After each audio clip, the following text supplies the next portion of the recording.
when you want to embroider on something that you really can't hoop. For example, a corner of a tea towel, a napkin, a cuff, a collar, something that's pre-made that's just hard to get in the hoop. There is a basting in the hoop function of the BERNINA 570 embroidery machine I want to show you. So for first, I'm going to just go ahead and pull up a letter to do as a monogram in the corner here. I do have the medium hoop all hooped up with some stabilizer, and I've actually sprayed this just lightly with some 505 spray. So I'm going to go ahead and choose the medium hoop, and for fun, let's go ahead and make this letter much bigger. So let's go ahead and enlarge it up. Now I'm actually not going to stitch this fully out for you, but I'm going to show you how I get something in the hoop and positioned correctly. So after you get the size that you want, go ahead and touch the needle and thread.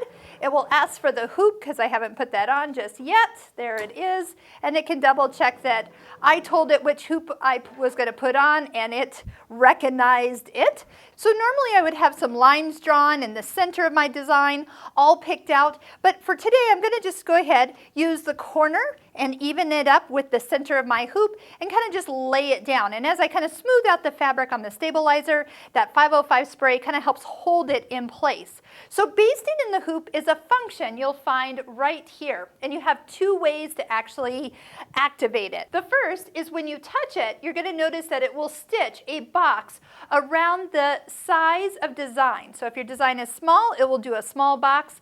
If it's a bigger design, it will go around the perimeter. And if you touch this again, you'll actually get the basting in the hoop feature that will go around the entire hoop that you're using. Now I really don't want to do that because I've got kind of an area here and here that is not going to be underneath my foot, so I don't want it to kind of pull on that.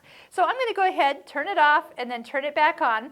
And basting in the hoop is actually going to be nice long stitches. And as it stitches, it is tacking the fabric to the stabilizer so it won't move around, and then that way I don't have to worry about that coming apart or separating from the stabilizer. So anytime that you can't hoop something up, use the basting in the hoop feature. You can push that at any time and start it, and you can have multiple options to make sure nothing comes out of place prior to you stitching it down.